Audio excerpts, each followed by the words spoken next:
Hello नमस्कार साथियों, सभी को जय हिंद, जय भारत। तो साथियों, श्री कृष्ण सीरीज जो कि हमारी लगातार चल रही है उसमें क्लास नंबर है आज कौन सी है 17। तो सभी साथियों को जय हिंद, जय भारत। चलिए साथियों, आज की क्लास को शुरू करते हैं, जिसमें आज का हमारा पहला क्वेश्चन होने वाला है। पहला क्वेश्चन क्या है साथियों?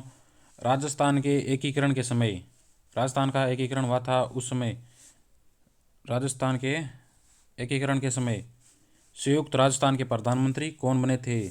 जब राजस्थान का एकीकरण चल रहा था तब संयुक्त राजस्थान के प्रधानमंत्री कौन थे? ऑप्शन है माणिकलाल वर्मा, गोकुल लाल असावा, भूपाल सिंह या फिर मोहनलाल सुखाड़िया। चलिए साथियों, जल्दी जल्दी आंसर दीजिए। संयुक्त राजस्थान जिसका शुभारंभ किसके हाथों किया गया था? पंडित जवाहरलाल नेहरू ने किया था। तो उस समय उसके प्रधानमंत्री कौन बने थे साथियों? तो कौन हो जाएगा? माणिकलाल वर्मा। और पूछ ले कि राज प्रमुख कौन थे? राज प्रमुख कौन थे? उस समय मेवाड़ के शासक थे, तत्कालीन मेवाड़ शासक बने थे, उनका नाम क्या था? भूपाल सिंह। भूपाल सिंह क्या बने थे? राज प्रमुख बने थे। और मोहनलाल सुखाड़िया कौन से क्या बने थे? मंत्री बने थे।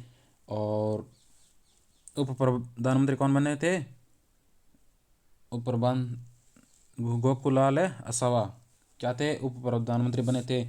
अगर पूछ ले कि ये कब संपन्न हुआ था, तो कब हुआ था? 18 अप्रैल 1948 को। चलिए साथियों, अगला क्वेश्चन देखिए, क्वेश्चन नंबर 2।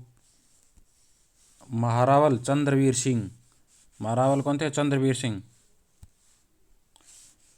ने राजस्थान संघ निर्माण के समय विलय पत्र पर हस्ताक्षर करते हुए कहा था कि मैं अपने डेथ वारंट पर हस्ताक्षर कर रहा हूँ। यह किस रियासत से संबंधित शासक थे? ऑप्शन है बांसवाड़ा से, डूंगरपुर से, पाली से या फिर कोटा से। चलिए साथियों, जल्दी जल्दी आंसर दीजिए। किसने कहा था कि मैं अपने डेथ वारंट पर हस्ताक्षर कर रहा हूँ? तो किसने कहा था? चंद्रवीर सिंह ने। और ये कहाँ के शासक थे साथियों? तो कहाँ के हो जाएंगे? बांसवाड़ा के, बांसवाड़ा रियासत से संबंधित थे। चलिए साथियों, अगला क्वेश्चन देखिए, क्वेश्चन नंबर 3 है साथियों। 1939 के अंत में घटित भरतपुर प्रजा परिषद के प्रथम अध्यक्ष कौन थे? 1939 के अंत में घटित भरतपुर प्रजा परिषद के प्रथम अध्यक्ष कौन थे? ऑप्शन है ठाकुर देशराज, गोपीलाल यादव, मास्टर आदित्येंद्र जी या फिर जुगल किशोर।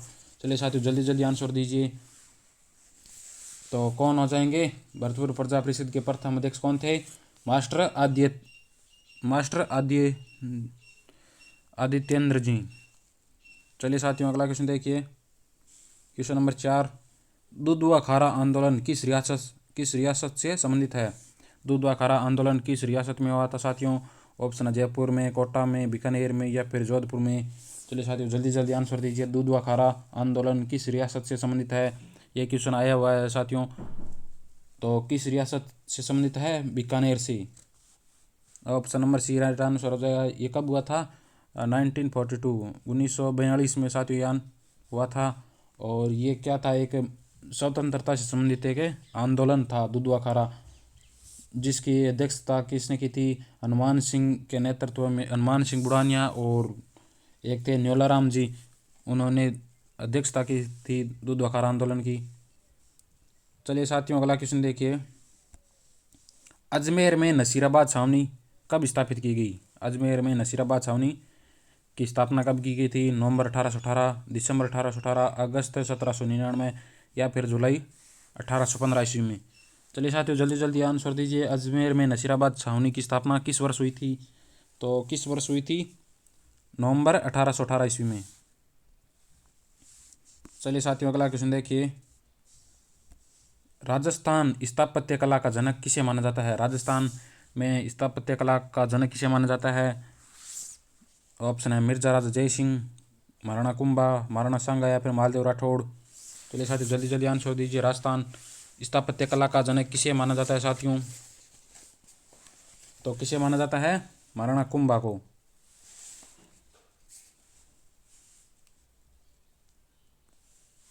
चलिए अगला क्वेश्चन देखिए, बीकानेर का कौन सा शासक अकबर और जहांगीर दोनों की सेवा में रहा था? ऑप्शन है राव बिक्का रहा था, या फिर कल्याण सिंह, या फिर राज सिंह, या फिर गंगा सिंह। चलिए साथियों जल्दी जल्दी आंसर दीजिए। तो बीकानेर का ऐसा कौन सा शासक था जो अकबर, मुगल शासक अकबर था और जहांगीर दोनों की सेवा में रहा था? तो कौन रहा था? राय सिंह। चलिए साथियों अगला क्वेश्चन देखिए, क्वेश्चन नंबर 8। प्रसिद्ध 2.5 दिन का झोंपड़ा या तत्कालीन संस्कृत महाविद्यालय का निर्माण किसने करवाया था? पहले यह संस्कृत महाविद्यालय था और बाद में 2.5 दिन का झोंपड़ा यानी एक मस्जिद का निर्माण किसने करवाया था? इसमें यह पूछा है कि संस्कृत महाविद्यालय का निर्माण किसने करवाया था। ऑप्शन है विग्रहराज चतुर्थ, मोहम्मद गौरी, या कुतुबुद्दीन ऐबक, या फिर इनमें से कोई नहीं। चलिए साथियों जल्दी जल्दी आंसर दीजिए कि संस्कृत महाविद्यालय का निर्माण किसने करवाया था, जो आज क्या है 2.5 दिन के झोंपड़े के नाम से प्रसिद्ध है। तो किसने करवाया था? विग्रहराज चतुर्थ ने। और ये मस्जिद किसने बनाई थी 2.5 दिन के झोंपड़े की? मोहम्मद गौरी का सेनापति था, क्या नाम था उसका? कुतुबुद्दीन ऐबक। और कब बनाया था? 1194 ईस्वी में। चलिए साथियों अगला क्वेश्चन देखिए, मारवाड़ का प्रताप किस शासक को कहा जाता है? मारवाड़ का प्रताप यानी महाराणा प्रताप। तो राव चंद्रसेन को, राव मालदेव को, अजीत सिंह को, या फिर जय सिंह को? चलिए साथियों जल्दी जल्दी बताइए, मारवाड़ का प्रताप किसे कहा जाता है? तो किसे कहेंगे? राव चंद्रसेन को। इसे मारवाड़ का प्रताप या प्रताप का अग्रगामी या। तो चलिए साथियों अगला क्वेश्चन देखिए, क्वेश्चन नंबर 10 है, जालोर का युद्ध कब हुआ था? जालोर का युद्ध कब हुआ था? ऑप्शन है 1310, 1311, 1303, या फिर 1301। तो चलिए साथियों जल्दी जल्दी आंसर दीजिए, जालोर का युद्ध कब हुआ था? तो कब हो जाएगा? 1311 में। और किस किस के बीच में हुआ था? जालोर के शासक कौन थे? सोनगराज चौहान, जिसका नाम था कानड़ दे। और मुगल शासक कौन था? अलाउद्दीन खिलजी, वर्षे अलाउद्दीन खिलजी। इन दोनों के बीच में कब हुआ था? 1311 ईस्वी में। और 1301 में रणथंभौर में, और 1303 में चित्तौड़गढ़। चलिए साथियों अगला क्वेश्चन देखिए, क्वेश्चन नंबर 11 है साथियों, मारवाड़ के प्रथम शासक जिन्होंने मुगलों की अधीनता स्वीकार कर मुगलों से वैवाहिक संबंध स्थापित किए थे। मारवाड़ का प्रथम शासक कौन था जिसने मुगलों की अधीनता स्वीकार की थी और साथ में वैवाहिक संबंध भी स्थापित किए थे? ऑप्शन है साथियों जय सिंह, चंद्रसेन, मोटा राजा उदय सिंह, या फिर अजीत सिंह। तो चलिए साथियों जल्दी जल्दी बताइए, तो कौन हो जाएंगे जिन्होंने मुगलों की अधीनता स्वीकार की थी और वैवाहिक संबंध स्थापित किए थे? कौन हो जाएंगे? मोटा राजा उदय सिंह, जिन्होंने अकबर की अधीनता कब स्वीकार की थी? नागौर दरबार में। नागौर दरबार कब लगा था? 3 नवंबर 1570 ईस्वी को। 3 नवंबर 1570 ईस्वी को भारमल के सहयोग से लगा था। और इसमें अपनी पुत्री कौन थी? मोटा राजा उदय सिंह की पुत्री थी मानी बाई का विवाह किया था शहजादे सलीम के साथ। और अगर पूछ ले कि अंतिम मारवाड़ मुगल विवाह किसने किया था, तो किसने किया था? अजीत सिंह के टाइम पे हुआ था। और अजीत सिंह की पुत्री थी इंदिरा कंवरी या फिर इंदिरा कंवरी का विवाह किसके साथ हुआ था? फर्रुखसियार थे, उनके साथ हुआ था। चलिए साथियों अगला क्वेश्चन देखिए, क्वेश्चन नंबर 12 है साथियों, अकबर ने महाराणा प्रताप को अधीन करने के लिए राजा टोडरमल को कब भेजा था? ऑप्शन है नवंबर 1572, जून 1573, या फिर सितंबर 1573, या फिर दिसंबर 1573। चलिए साथियों जल्दी जल्दी आंसर दीजिए, अकबर ने महाराणा प्रताप को अधीन करने के लिए या फिर संधि करने के लिए टोडरमल को कब भेजा था? तो कब भेजा था? दिसंबर 1576 को टोडरमल को भेजा था, जिसमें 4 को भेजा था। पहले कौन गया था? जलाल खान। और कब गया था? नवंबर 1572 को कौन गया था? जलाल खान। और जून 1573 में कौन गया था? मान सिंह। और सितंबर 1573 में मान सिंह के पिता थे, कौन थे? भगवंत दास थे, जिन्होंने सितंबर 1573 में गए थे। चलिए साथियों अगला क्वेश्चन देखिए, सिरोही क्षेत्र की पहाड़ियों को स्थानीय भाषा में क्या कहते हैं? तो क्या कहेंगे, सिरोही क्षेत्र में जो पहाड़ियाँ स्थित है अरावली की, उन्हें स्थानीय भाषा में क्या कहते हैं? ऑप्शन है बाकर, गिरवा, भोमट या फिर मारवाड़ मेरवाड़ा। चलिए साथियों जल्दी जल्दी आंसर दीजिए। सिरोही क्षेत्र में स्थित पहाड़ियाँ हैं जो कि अरावली की है, उसे क्या कहेंगे? तो क्या कहेंगे साथियों, जल्दी जल्दी आंसर दीजिए। सिरोही क्षेत्र में स्थित पहाड़ियों को क्या कहेंगे? तो क्या कहेंगे? भाकर। और भाकर क्या होता है? पूरी सिरोही है, उसमें क्या है, तीव्र ढालनुमा है, तीव्र ढालनुमा पहाड़ियों को क्या कहते हैं? भाकर। और गिरवा क्या है साथियों? उदयपुर में स्थित है, तस्तरीनुमा पहाड़ियाँ हैं उदयपुर में, तस्तरीनुमा। और भोमट क्या है साथियों? उदयपुर, डूंगरपुर और सिरोही। उदयपुर, उदयपुर प्लस डूंगरपुर और डूंगरपुर के अलावा सिरोही। सिरोही में स्थित पहाड़ियों को क्या कहेंगे? भोमट। और मेरवाड़ा, अजमेर और राजसमंद के बीच में जो पहाड़ियाँ उसे मेरवाड़ा कहते हैं। चलिए साथियों अगला क्वेश्चन देखिए, राजस्थान में आर्द्र जलवायु प्रदेश में वर्षा कितने सेंटीमीटर होती है साथियों? राजस्थान में आर्द्र जलवायु प्रदेश में वर्षा कितने सेंटीमीटर होती है साथियों? चलिए जल्दी जल्दी आंसर दीजिए। ऑप्शन है 0 से 20 सेंटीमीटर, 20 से 40 सेंटीमीटर, 40 से 80 सेंटीमीटर या फिर 80 से 120 सेंटीमीटर। तो आर्द्र जलवायु प्रदेश में कितने सेंटीमीटर तक की वर्षा होती है साथियों? तो कितनी होती है? 40 से 80 सेंटीमीटर। और अति आर्द्र में 80 से 120। और शुष्क प्रदेश में 0 से 20 होती है और अर्ध शुष्क में 20 से 40 सेंटीमीटर होती है। चलिए साथियों अगला क्वेश्चन देखिए, क्वेश्चन नंबर 15 है, राजस्थान के किस जिले में 7 टापू, राजस्थान के किस झील है, सॉरी ये किस झील में 7 टापू बने हैं? ऑप्शन है जयसमंद झील, मानसागर झील, पिछोला झील या फिर फतेह सागर झील साथियों। चलिए साथियों जल्दी जल्दी आंसर दीजिए, राजस्थान की किस झील में 7 टापू बने हैं? तो किस में है साथियों? जयसमंद झील में, ऑप्शन नंबर ए। और ये कहाँ पर है साथियों? ये है उदयपुर, उदयपुर में है। और इसका निर्माण किसने करवाया था? जय सिंह ने। और राजस्थान की सबसे बड़ी कृत्रिम झील है साथियों ये। इस पर 7 टापू है, जिसमें बड़े टापू का क्या नाम है? बाबा का भांगड़ा, बाबा का भांगड़ा। और छोटा क्या है? छोटा ही छोटा टापू, उसका क्या नाम है? प्यारी।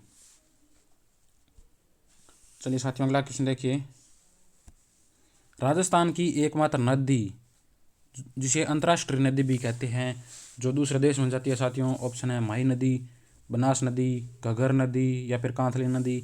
ऐसी कौन सी नदी है जो अंतर्राष्ट्रीय सीमा में भी जाती है साथियों? तो कौन सी हो जाएगी? घग्गर, घग्गर। और इसका पूछ ले कि उद्गम कहाँ से होता है, तो कहाँ से होता है? हिमाचल प्रदेश में, हिमाचल में शिवालिक की पहाड़ियों से, शिवालिक की पहाड़ियों से। राजस्थान में प्रवाह क्षेत्र को क्या कहते हैं? घग्गर नदी के पाट या नाली, पाट या नाली, जो कि मानगढ़ गंगानगर में कहते हैं।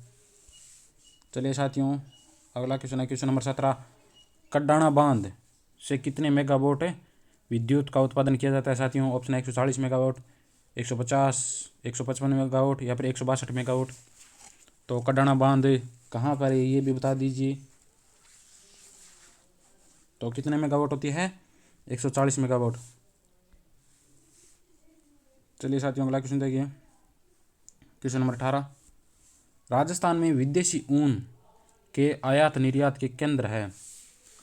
राजस्थान में विदेशी ऊन आती है, उसका आयात और निर्यात किस जिले से या फिर केंद्र कहाँ पर है जहाँ से विदेशी ऊन का क्या किया जाता है? आयात और निर्यात किया जाता है।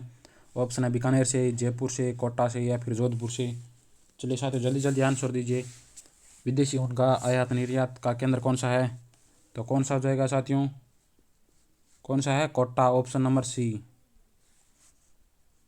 चलिए अगला क्वेश्चन देखिए, क्वेश्चन नंबर 19, राजस्थान में स्वतंत्रता आंदोलन के दौरान गिरफ्तार होने वाली राजस्थान की पहली महिला कौन थी? राजस्थान में स्वतंत्रता आंदोलन प्रारंभ हुआ था उसमें सबसे पहले कौन सी महिला थी जो गिरफ्तार हुई थी साथियों? ऑप्शन है रमा देवी पांडे, अंजना देवी चौधरी, बाला नगेंद्र या फिर रतन शास्त्री। चलिए साथियों जल्दी जल्दी आंसर दीजिए कि राजस्थान में स्वतंत्रता आंदोलन के दौरान गिरफ्तार होने वाली पहली महिला कौन थी? तो कौन हो जाएगी? अंजना देवी चौधरी। चलिए साथियों अगला क्वेश्चन देखिए। नवीन राजस्थान नामक समाचार पत्र के संस्थापक कौन थे? समाचार पत्र है उसका नाम क्या है? नवीन राजस्थान। उसके संस्थापक कौन थे? ऑप्शन है अर्जुनलाल शेट्टी, विजय सिंह पथिक या फिर माणिक्यलाल वर्मा या फिर गोपाल सिंह खरवा। तो नवीन राजस्थान समाचार पत्र है जो कि उसके संस्थापक कौन है साथियों? जल्दी जल्दी आंसर दीजिए। तो कौन हो जाएंगे? Vijay Singh Pathik. Option number B सही आंसर हो जाएगा साथियों। चलिए अगला क्वेश्चन देखिए साथियों, क्वेश्चन नंबर 21। इनमें से ग्राह्य जनजाति के प्रमुख वाद्य यंत्र है। ग्राह्य जनजाति है जिसके क्या है? प्रमुख वाद्य यंत्र पूछा गया है। ऑप्शन है लेजिम, बांसुरी, सितारा या फिर ए व बी दोनों। तो ग्राह्य जनजाति से संबंधित वाद्य यंत्र कौन से हैं? लेजिम भी है, बांसुरी भी है, सितारा नहीं है। तो कौन सा हो जाएगा? ऑप्शन नंबर डी सही हो जाएगा, ए व बी दोनों। चलिए साथियों अगला क्वेश्चन देखिए, क्वेश्चन नंबर 22। निम्न में से किसकी फड़ का वाचन नहीं किया जाता है? इनमें से किसकी फड़ है जिसका वाचन यानी पढ़ा नहीं जाता है? ऑप्शन है पाबू जी की फड़, देवनारायण जी की फड़, भैंसासुर की फड़ या फिर रामदेव जी की फड़। चलिए साथियों जल्दी जल्दी बताइए कि सबसे बड़ी फड़ किस की है, और ये भी बता दीजिए कि किसकी फड़ का वाचन नहीं किया जाता है। तो किसकी फड़ का वाचन नहीं किया जाता है साथियों? भैंसासुर। और इसका दर्शन कौन सी जाति करती है? बावरी जाति के लोग इनका दर्शन करते हैं। चलिए साथियों अगला क्वेश्चन देखिए। नौर हनुमानगढ़, नौर कहाँ पर है? हनुमानगढ़, जहाँ गोगा जी का मेला भरता है और वो किस तिथि को भरता है साथियों? ऑप्शन है चैत्र शुक्ल चतुर्थ को, भाद्रपद शुक्ल नवमी को या फिर भाद्रपद कृष्ण नवमी को या फिर है श्रावण कृष्ण सप्तमी को। चलिए साथियों जल्दी जल्दी बताइए। नौर जो कि हनुमानगढ़ में पड़ता है, इसमें गोगा जी का मेला किस तिथि को भरता है? तो किस तिथि को भरता है साथियों? जल्दी जल्दी आंसर दीजिए। तो कब भरेगा? भाद्रपद कृष्ण नवमी। Option number C right answer हो जाएगा। चलिए साथियों अगला क्वेश्चन देखिए, क्वेश्चन नंबर 24। तेरापंथी संप्रदाय किस धर्म से जुड़ा है साथियों? ऑप्शन है जैन धर्म, वैष्णव धर्म, हिंदू धर्म या फिर बौद्ध धर्म। तेरापंथी संप्रदाय किस धर्म से जुड़ा है? तो तेरापंथी किस संप्रदाय से जुड़ा है साथियों? जल्दी जल्दी आंसर दीजिए। तो किससे जुड़ा है? जैन धर्म से। चलिए अगला क्वेश्चन देखिए। राजस्थान के लोक साहित्य में किस देवी या देवता का गीत है जो कि क्या है? सबसे लंबा है। ऑप्शन है जीण माता का, आई माता का, मलिनाथ जी का या फिर रामदेव जी का। तो राजस्थान साहित्य में किस देवी या देवता का गीत सबसे लंबा है साथियों? तो किसका हो जाएगा? जीण माता। चलिए बताइए जीण माता का मंदिर कहाँ पर है? कमेंट बॉक्स में बताएंगे। चलिए साथियों अगला क्वेश्चन देखिए। प्रसिद्ध बम नृत्य किस जिले से संबंधित है?